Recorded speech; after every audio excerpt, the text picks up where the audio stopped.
Hey there, Christy with Automation on a Mission, and we are doing our latest Business Booster training. And this training is specifically going to be on A/B split testing.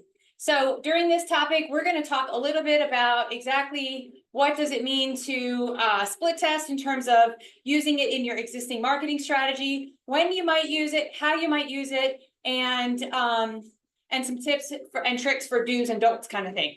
So the things that I want you to keep in mind as you are going through this training with me is exactly how to use this to get better at your own sales and marketing strategy, because that's the goal. So as I get ready to share my screen here, give me just 1 second. I think that's the one I want. Oh, I was so close. Alrighty. So as we're talking about A/B split testing, let's start with a definition. So for starters, when you think about split testing, it's the purpose or it is for the purpose of comparing two versions of a piece of marketing content. And the goal is to determine which one performs better.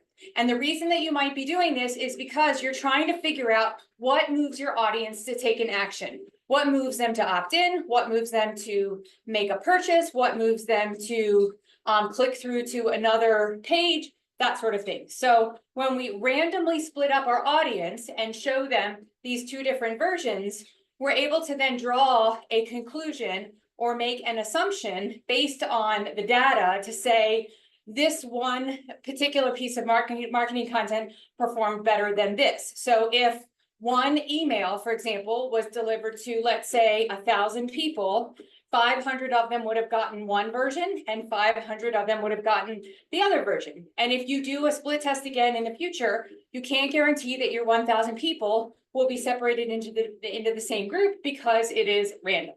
Okay, so the things that I want you to be thinking about when it comes to your split testing is a couple of do's and don'ts just to be mindful of. So number one, I want you to be thinking of exactly what it is that you want to measure. What do you want to get out of this split test? Why are you doing it in the first place? Are we trying to figure out what kind of action words work best for your buttons? Are we trying to decide on if certain brand colors engage or hit somebody's emotions more effectively than another, that sort of thing. So be thinking about exactly what it is that you want to measure, and then exactly what is the metric that you are measuring. Are you measuring how many people hit a specific page, or are you specifically interested in how many people click through on that page? Because those two things are different. If we look at emails, for example, let's say, for example, you're testing a subject line, and I'm getting a little ahead of myself, but let's say you're testing your subject line in an email as a part of your split test or as your split test. Somebody opening the email is not the same measure of success as someone clicking through on that link. So those are things that you might be considering. So exactly what metric are you trying to track? And also, depending on where and what you're testing, you actually have to choose this in order for the system that you're using, because you're not the one controlling the split test. Your tool is. In our case, Automation on a Mission is the one that's actually going to track which one is the winning element. And then deciding on the timeline that you want to track. So you don't want your timeline to be, running indefinitely, but you also don't want it to be so short that you're not able to get, enough sample data or a reasonable amount of exposure time to get really good, accurate information. On the don't side, and this is something that you're going to hear repeated throughout the course of this discussion, is not making a whole bunch of changes at the same time. You're not doing yourselves any favors. Because it's really difficult for you to know exactly what works and what doesn't. So don't attempt a whole bunch of changes, but choose one thing in particular. Don't give yourself that aggressive timeline, which I kind of just mentioned. Make sure that you're allowing yourself enough time to do adequate testing. And then don't just do one split test and never do it again. You have this resource and this tool. Use it to work smarter, not harder in your business. Use it to figure out exactly what moves your people to take action. Use it to learn about your audience. And then lastly, don't fail to use the information you've learned in your future marketing efforts. So don't ignore the data. Don't make the data fit your plans or your agenda. Look at the data and use that to create your plans and your steps moving forward. Next, let's talk a little bit about where to split test. And I actually want to show you examples of these things as we're, breaking these things down. So when it comes to landing pages, things that you can split test include things like, and landing pages, I mean sales pages, opt-in pages, and thank you pages.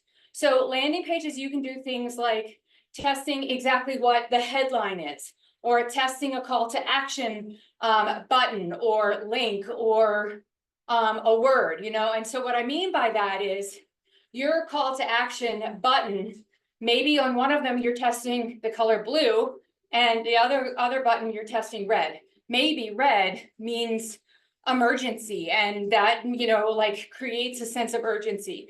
There is so much science and data simply behind color, you would be amazed. But again, we're not going to try and test a whole bunch of things at once. So are we testing the color of the button, or are we testing the words on the button? Are we testing whether or not the button goes to a pop-up, or are we testing that whether or not the button goes to a checkout form? Are we testing whether or not the checkout form is a one-step or a two-step? So when we talk about that whole don't do too many things at once, choose that one thing. So in landing pages, you could be testing something like a headline, and that's actually the sample I'm going to show you here in just a second. You could be testing that call to action, and that could be the message above your button. It could be even the words on the button. You could be testing things like whether or not you're doing a one-step or a two-step, that pop-up versus a form embedded on the page. Maybe you're testing whether or not the form on an opt-in page is at the very top, and all of your actions are anchored to go back up. Or, and also, you know, for the people who don't need to scroll, the opt-in form is right there as soon as they hit that, you know, that load screen. Or maybe it's the form is at the bottom. So all kinds of things can be, you know, experimented with to find out how your audience, your preferred client, is going to engage with your content most effectively. So let me show you a quick example. That is not the right screen. Where did it go? Use all my other screens.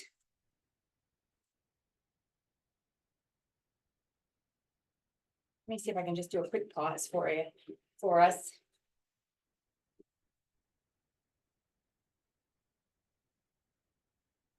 There it is. Pause. I had another screen up. Where did the, oh, I know.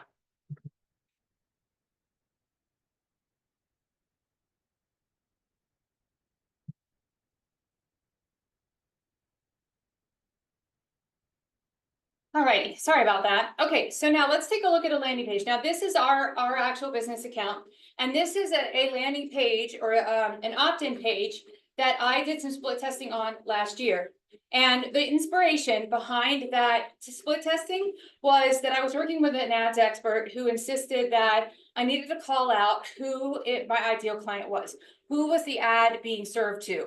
And he said he just wanted to put attention coaches and consultants. And at the time, our primary focus was coaches and healers. And, you know, we had lots of people in that sort of like, you know, shoulder industries, and also consultant was not a word that was going to resonate with a decent number of our clients. And so what we did was we split test one version that said attention coaches and consultants, and another that said attention coaches and healers.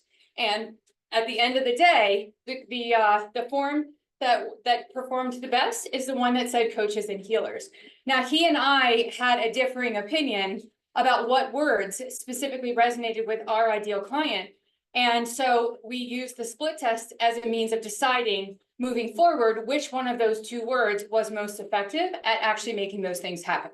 And so the way that you do that is if you look at one of your steps here, and you have to have one page already completed, but then what you can do is you can create a variation of that page, and from there go and make, and I'm not going to go do this because this is our actual, you know, this is a live working funnel for us. But what you're then able to do is take a copy of the original one and make your changes. In this particular scenario, there is nothing to prevent you from making a completely different page altogether. And then the challenge of that is exactly, yes, you may know which one won, but why did it win? Did it win because my colors are totally different? Did it win because the messaging was better? Did it win because it just had a more frictionless experience? I have no idea because I changed 40 different things. So when you go through the process of in a sales page or an opt-in like a lead form, only choosing that one thing and then creating your variation from that one thing then allows you to know which one is the clear winner and specifically why. So, because, you know, the system can't read people's mind, so you have to control exactly what it is that they're experiencing. Okay, so that would be the way that you can utilize your split test in terms of your funnel pages, your landing pages. So not difficult to do. Once you create your first one and you've got yourself on that step, you can create your variation. The same thing is true for your thank you page. Let's say, for example, your thank you page, one of them is driving them to purchase a strategy call, and the other one is driving them to book a free strategy call. Maybe you're trying to decide whether or not it gives a different illusion that that strategy call has, because, oh, I have to pay for it. It's an upsell. Now, all of a sudden, your time is exclusive versus having that strategy call as just an action step as a part of your thank you page. Maybe you're testing the difference between a calendar booking that looks one way versus another. Maybe you're doing one page that has just a calendar link and another one that has a calendar link and a list of testimonials. And you're trying to see whether or not including testimonials moves the needle in terms of people booking that follow-up strategy call. So as an example, you can have A/B split testing on your thank you page and track and measure whether or not someone books the appointment. The goal that you're testing for is the booked appointment. And then you're testing, you know, the key distinction between the two is testimonials or no testimonials. All right. So if we go back to our slideshows, let's talk a little bit about what it looks like in emails. So if we go into our email section, so marketing, emails, campaigns, and I'm just going to pick this guy right here. And this is a relatively new feature, but one of the things that I really like about using the split testing in the campaign element is specifically that it actually kind of limits how much you can change. So you're doing your newsletter, you're like, this is awesome, and you're trying to figure out whether or not you want your taco logo or your professional logo, you know, or you're trying to figure out which subject line works best. So if you come up here to where your icons are, you'll see one that looks like a little beaker, and that is your A/B testing. So if I click on that little beaker and I turn on this little toggle, it allows me to make my A/B split test adjustments. So now when I move to the next step and I choose my audience, like, you know, I'm going to choose my marketable list. It's got 1,000 people. It's going to follow whatever the rules are I set up here in the campaign section. So in this case, I'm going to test for, you know, this is an email. So to the extent, you know, so notice it's asking me how long am I testing for? And did you see how short this window is? Now we're talking about aggressive timelines versus non-aggressive timelines. A landing page that could run forever and ever versus an email that has a much shorter expiration or shelf life because, you know, other emails are going to be following into that person's inbox right behind yours. So the likelihood of it getting opened up after today, you know, it gets much smaller, right? So your window of time, choose that time appropriately based on whatever it is that you're trying to test. We want to do our distribution by whatever that percentage is. I prefer 50-50. I don't want to make things unnecessarily complicated, but then at the very top, it's asking me, am I testing subject line or am I testing content? So if I click on this content option, notice that I have version A and version B. Now, again, I can have 40 different changes between option A and option B. But again, what's the effectiveness? How do I know what worked? So you do have some places where you've got a ton of freedom to do all kinds of stuff, but that doesn't necessarily mean that that's a good thing. So again, keep your modifications or your adjustments from version A to version B as small as possible.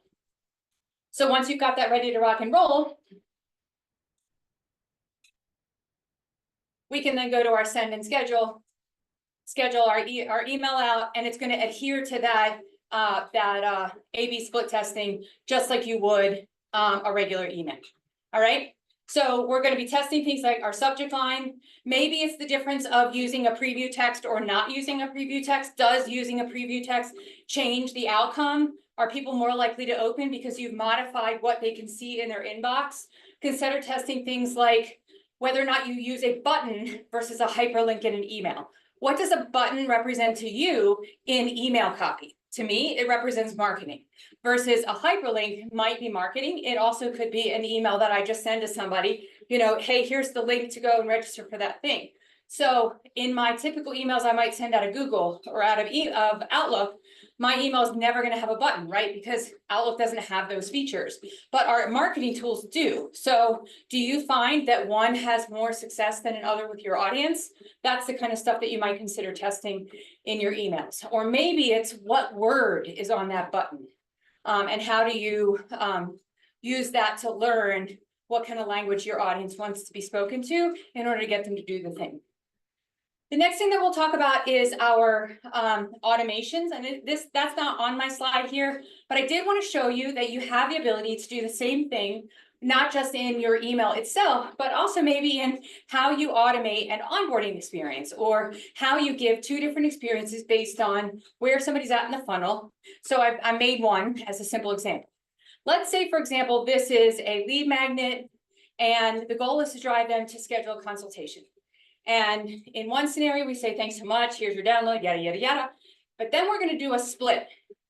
And if I use this split, we're going to divide our groups into 50-50. Now, this is not an if statement. This is an A/B split test, which means that you don't get to control who goes here and who goes here like you can with an if statement. Like if they have you know, my marketable tag, they go here. And if they don't have my marketable tag, they go here. That's not what this is. This is random testing to see whether or not one strategy works better than another. Okay. So the way you find that, and I actually have no idea where it is, I just know it's called a split, is you put your little split guy here, and then you get to decide, you know, what percentage you want to divide between path A and path B.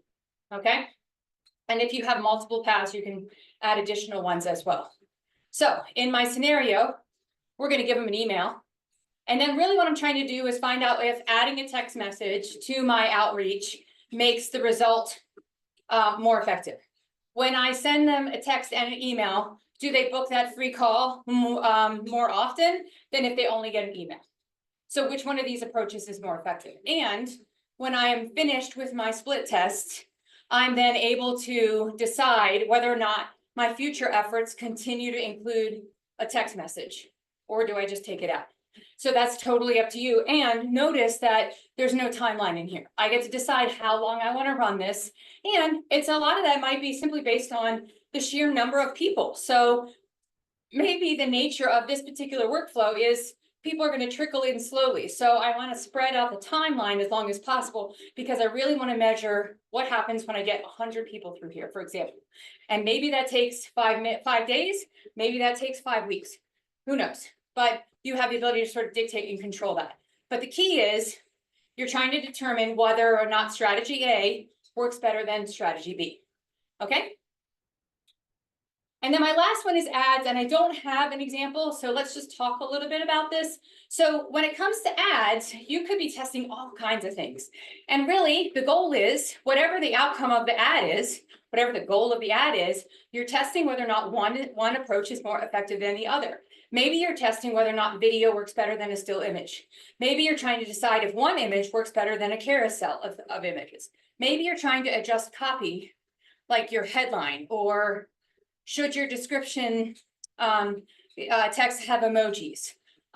You know, so maybe one version is emojis, no emojis. And if we use Facebook as an example, Facebook is great at giving you lots of opportunities to try all different kinds of things. And according to Facebook and Meta, they promise you that they're going to take the best of all of your scenarios and then optimize that. I can't honestly tell you I've experienced that myself, but I have a love-hate relationship with Meta advertising. But those are some examples of things that you might be able to test. Other things that you might test, and I have done this testing myself, is testing whether or not you use a form that you create inside our system and integrate, or if you use a Facebook form. And again, that's a perfect example of exactly understanding What is the goal? Is the goal the total number of people who opt in, or is the goal about the quality of the people who opt in? Because here's what I've found as an example. So I've run the same ad where I have people going to a landing page that I've created with my own form. And then I have people that get just the copy on the ad and a Facebook form. And I have found that consistently I get more people filling out the Facebook form, but I don't get the right people. So I need that extra step of them going to my landing page and looking at exactly what they're going to get and selecting out versus just gathering a bunch of people that are never going to buy. So for me, doing that sort of testing gave me some really important information about how to spend my money. So that's one example of how you can use A/B split testing to identify what is the best strategy to use. So it's not just about, list generation or lead generation. It's really about making sure that the right quality people are entering your ecosystem. So those are my my 4 examples. So we've got landing pages, which can be sales pages, opt-in pages, thank you pages. In emails, we're testing things like email copy, preview text, button versus hyperlink. The other thing that I didn't include in that, by the way, is some people will also not say, click here and put the text behind, put the hyperlink behind the text. They'll put the actual link in the email. That's typically more effective for people if you are somebody serving a high suspicion group. Like, so if your audience are people that are typically highly suspicious, then perhaps experimenting with it. Don't hide the hyperlink behind text. Put the hyperlink directly into your email because it increases the level of transparency. So just another example. And then ads, which we just talked about, all the different things that you can test in terms of copy, graphics, video, layout, all the things. All right. So things that we want to keep in mind. Number one, as I've kind of woven this into every single, slide that we've talked about, I want to encourage you to keep it simple. So test one thing at a time. The key to split testing is not only knowing what version won, but specifically why it won and having a very clear idea about what to do from that split test to do better in your marketing. Number 2, numbers matter. So learn from your data. So if your split test was only 10 people, but your list is 1,000 people, that's probably not enough sample data. So either give yourself enough time, run the split test again, take the data results with a grain of salt, but make sure that you give yourself enough time to get enough good sample data, proportionate to the size of your list or to the size of the audience you're trying to expose your split test to. And then use that data in a meaningful way moving forward. So don't make the data fit what works, in your mind. So for example, it would have been less fun if my own interpretation of my ideal client lost, but I would have had to take that learning and use that for my future marketing. And what I mean by that is, in my scenario where I showed you, I had a landing page that said, attention coaches and consultants versus attention coaches and healers. If the one that said attention coaches and consultants converted better, then I would have used that copy moving forward, even though the one that I wanted to win was coaches and healers. So don't make the data fit your situation. Learn from the situation as best and objectively as you can so that you can ultimately serve your clients, your ideal audience, your followers, and your prospects the best way possible. And then the last thing is use split testing to continue your learning. So don't just make it a one and done sort of thing. And I realize it does take a little extra time, but when you are learning from that, those tests, the next time you create your content, specifically what works for them, and it will help you move faster in the future. So make it a part of your regular practice to include split testing in your emails, in your landing pages, in your automations, so that you know what works best. Come back, track the data, follow the data, take notes, celebrate the wins, and use that most effectively for your next marketing strategy, your next launch, whatever that might be. All right. As always, let us know if you have any questions. We are always here to help, and tell us how you're using A/B split testing. When was the last time you experimented, whether it was an email or a landing page, or if you've even used that split feature as a part of the automation? We'd love to hear in the comments exactly how you're using it. Thanks so much. Have a good one.